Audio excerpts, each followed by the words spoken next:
पाए थे अपने आप को साधने के लिए। एक ही साधे सब सदे, सब साधे सब सज जाए, योग करने के लिए पाए थे, अपने आप को सुधारने के लिए पाए थे। आपने पूरा जीवन लगा दिया भीख मांगने में, मेरे ऊपर कृपा करो कृपा करो। कोई कृपा नहीं करेगा। कृपा अगर करता तो सबके ऊपर करता ना। जरा इस बात को समझो, आपके ऊपर क्यों, आपके ऊपर व्यक्तिगत क्यों कृपा करेगा, सबके ऊपर करेगा ना। तो आप, अच्छा आपके ऊपर हुई तो इसका मतलब आप लायक हो गए, तो आपके कर्म के द्वारा कृपा हुई ना कि कृपा हुई। कृपा एक भ्रम है। तो हम एक दूसरे के सहायक हैं, एक दूसरे के पूरक हैं। तो आपको जिस फील्ड में आपको समझ बढ़ानी है, उस फील्ड के काम करने वाले के पास आपको जाके रहना पड़ेगा और उससे आपको सीखना पड़ेगा। अब आपको देखना है किस फील्ड में आप अपना समझ बढ़ाना चाहते हैं, क्या पाना चाहते हैं, क्या खोना चाहते हैं, क्या करना है आपको जीवन में,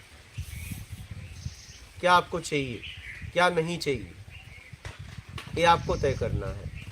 यहाँ पे सब अपना अपना काम कर रहे हैं, तो उस व्यक्ति के पास आपको जाना पड़ेगा। किस फील्ड में आप जाना चाहते हैं, क्या समझना चाहते हैं, क्या पाना चाहते हैं। जैसे आप देखिए बाज़ार में चले जाओ तो सब अलग अलग दुकान लेके बैठे हैं, तो आप देख लीजिए कि आपको क्या चाहिए। जैसे आपको सब्जी चाहिए तो सब्जी की मंडी में जाना पड़ता है। अब वहाँ पे कई वेराइटियाँ हैं, कई लोग लेके खड़े हैं, कौन सी सब्जी चाहिए देख लो। यहाँ सब अपना अपना काम कर रहे हैं। बाजार में चले जाओ, सब अपना अपना काम कर रहे हैं।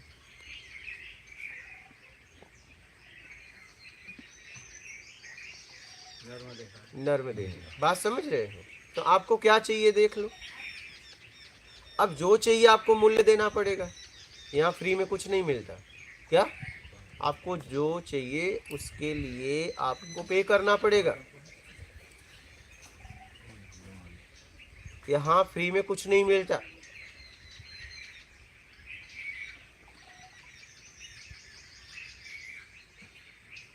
जैसा आप दाम दोगे वैसा मिलेगा। तो यहाँ पे आपको जो चाहिए उस लायक देख लो आप हो या नहीं।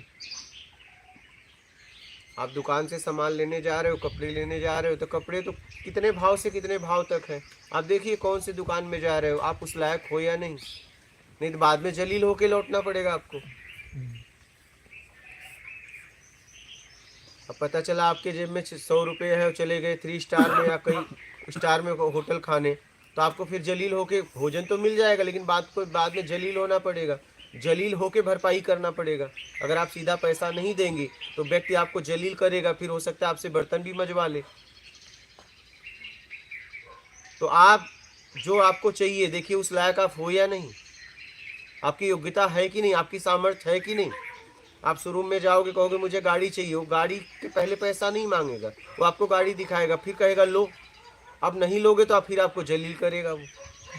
तो आप अपनी सामर्थ्य के अनुसार मांग करने जाइए कि हम क्या लेने जा रहे हैं, हमारी क्षमता है कि नहीं, हमारा स्तर है कि नहीं।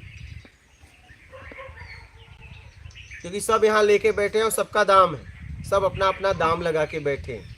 बात समझ रहे हैं। अगर आध्यात्म में जाओगे तो वहाँ समझ के साथ भाव काम करता है। भाव की शुद्धता चाहिए, ईमानदारी चाहिए, सत्कर्म चाहिए, समर्पण चाहिए, भाव की शुद्धि चाहिए।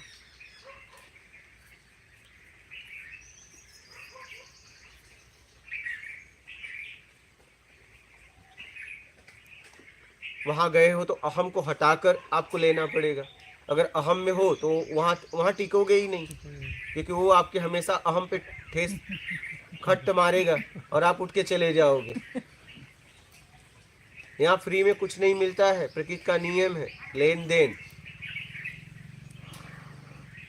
बात समझ रहे हैं। यहाँ फ्री में कुछ नहीं मिलता है। फ्री में पाने की इच्छा है तो ऐसे भटकते रह जाओगे जिंदगी भर। और यहाँ कोई किसी पे कृपा नहीं करता, कोई भी नहीं। क्या वही तो का कोई किसी पे कृपा नहीं करता। अगर किसी की कृपा से कुछ होता सब पे कृपा होती।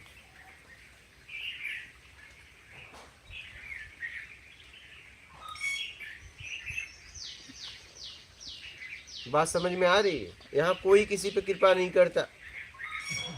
कृपा मांगना, कृपा देने की बात करना भ्रम है। अगर किसी के कृपा से कुछ होता ना तो दुनिया एक जैसी होती, दो जैसी नहीं।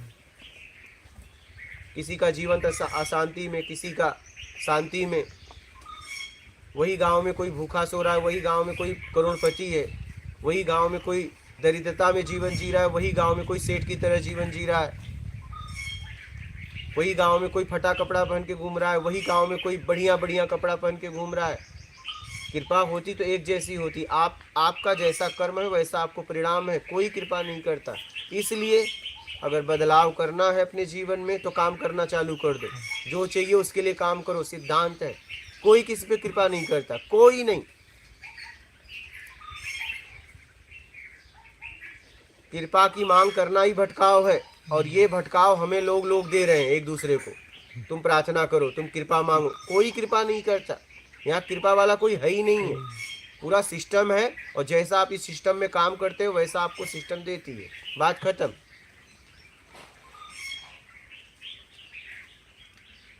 कोई किसी पे कृपा नहीं करता, यही सच्चाई है। आप सच्चाई से स्वीकार करिए चाहे ना करिए। और कृपा मांगने में हमारी जिंदगी चली जा रही है, मुझ पे कृपा करो। कोई किसी पे कृपा नहीं करता। आप इस बात को समझ लो पूरी तरह, इतना तो समझ लो। जैसा आप काम करते हो वैसा आपको परिणाम मिलता है। अब देखिए, अगर कोई कहे कि इस भक्त को इष्ट ने ताड़ दिया, तो वो इष्ट सब पे कृपा क्यों नहीं कर देता? उसकी भक्ति तो लाखों लोग कर रहे हैं, कृष्ण की भक्ति ही लाखों लोग कर रहे हैं। मीराबाई ही क्यों तरी? और क्यों कोई नहीं तर रहा है? नरसिंह मेहता ही क्यों तरे? गिनती क्यों है? सबको क्यों नहीं ताड़ दिया कृष्ण भगवान ने? क्योंकि वो कृपा नहीं कर सकते। आप योग्य होगो तो आपको मिलेगा, सीधी सी बात। अर्जुन योग्य हुए, उन्हें ज्ञान दिए। और पांचों पांडवों में क्या कुंती को नहीं मानते थे? और कोई नहीं था क्या? इस बात को पूरी तरह समझ लीजिए। कोई किसी पे कृपा नहीं करता। जैसे ही आप योग्य हो जाओगे आपको मिल जाएगा। ये प्रकृति का सिस्टम है। तो कृपा मांगने से, समय बर्बाद करने से अच्छा है मेहनत करो, काम करो। जो भी चाहिए उसके लिए खुद काम करो। सीधा सा सिद्धांत है, इस सिद्धांत को समझो। यही समझ है, मेहनत।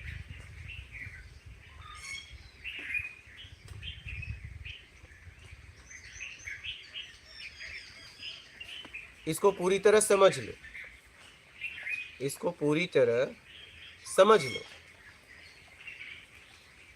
नर्मदे है, बैठिए। हाँ, समझ रहे हैं? इसको पूरी तरह समझ लीजिए, गहराई से। वही बात हो गई ना, गुरुजी ने थाली तो परोस दी, लेकिन खाना तो हमें है। हाँ, आपकी क्षमता है तो खा लोगे। चींटी चींटी है तो चींटी अपना भूख मिटाएगी, हाथी है तो अपना भूख मिटाएगी। ऐसे सबकी समझ अलग अलग है, सब अपनी क्षमता से ही ले सकते हो। अगर आपकी क्षमता नहीं है तो कितना भी कोई दे, नहीं ले पाओगे आप। नहीं, आपके क्षमता अनुसार ही आप ग्रहण करते हो, चाहे वो ज्ञान हो, चाहे धन हो, चाहे भोजन हो। यहाँ जितने लोग बैठे हो सबको भोजन कराया जाए, सबका पेट भरेगा। और सब देखो, नापो तो सब अलग अलग भोजन किए हो, लेकिन आखिरी में सबका पेट भर गया क्या? तो कोई किसी पे कृपा नहीं करता। ये बात को समझ लीजिए। सब यहाँ अपना अपना कर्म कर रहे हैं, कोई किसी पे कृपा ना करता, ना कोई भगवान ना कोई कुछ। अगर कृपा करते तो सब पे कर देते ना। कृष्ण, राम या कोई भी महापुरुष अगर कृपा करता तो उस समय सबको कर देता, सबको ज्ञानी बना देता। इस बात को समझो, जिसकी जितना क्षमता था वो ले लिया। कोई किसी पे कृपा नहीं करता, इस बात को पूरी तरह समझ लीजिए। आपके कर्म से आपको मिलता है।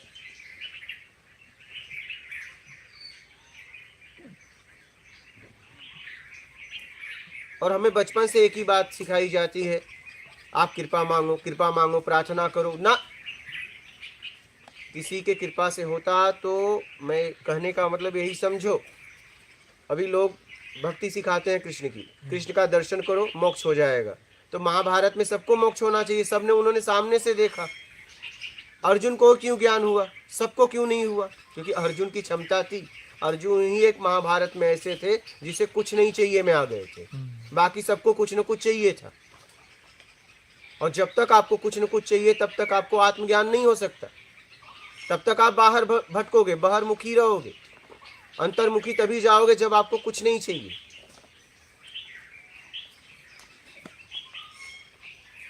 तो अर्जुन ही महाभारत में ऐसे थे जिसे कुछ नहीं चाहिए। युधिष्ठिर को सत्यवादी बोला जाता है, लेकिन सत्यवादी थे क्या? नहीं थे। समय आने पे झूठ बोला ना, उनके अंदर झूठ था, इसलिए झूठ निकला। अंदर था, पहले से दबा था वो, तभी समय आने पे निकला। अर्जुन तो बात नहीं माने कृष्ण की, जो कि अर्जुन परम भक्त थे। रुक्मणी ने पूछा प्रभु आपका परम भक्त कौन? बोले अर्जुन। बोले कैसे? तो उन्होंने लट था उनका, बोले इसको कान में लगाओ तो हरे कृष्णा की धुन आती थी। लेकिन उन्होंने युद्ध के मैदान में बात नहीं मानी।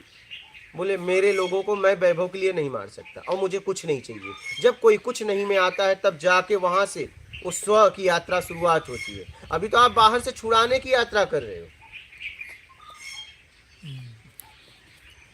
अभी तो आप अपने आप को अनेक पिंड में, अनेक वस्तुओं में आप फंसे हो, वहां से छुड़ाने की यात्रा कर रही है।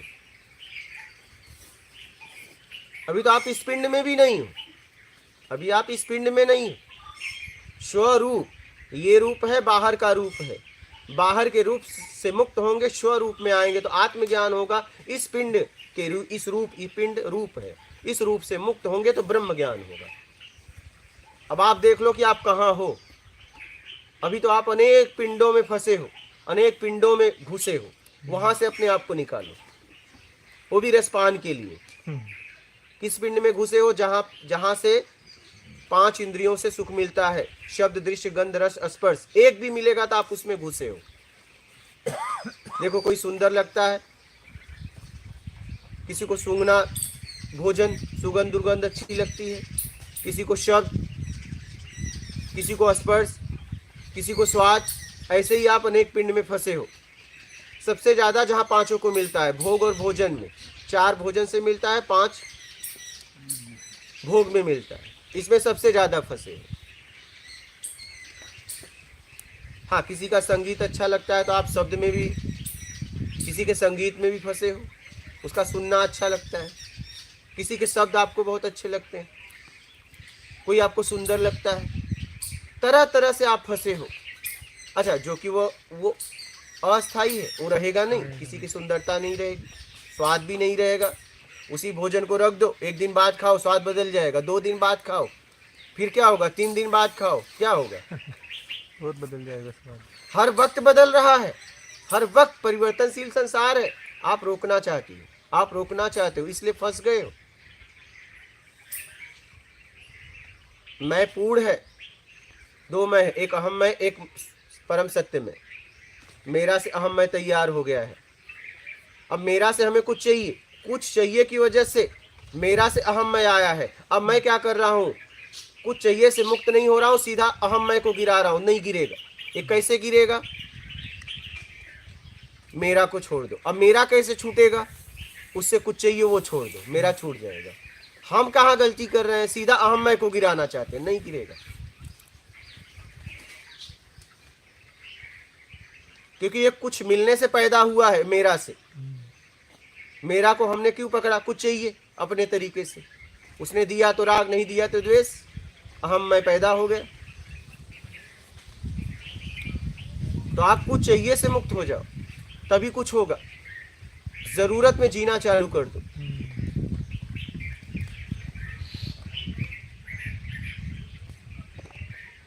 तो समझ को बढ़ाने के लिए आपको सीखना पड़ेगा। देखिए आपको क्या चाहिए।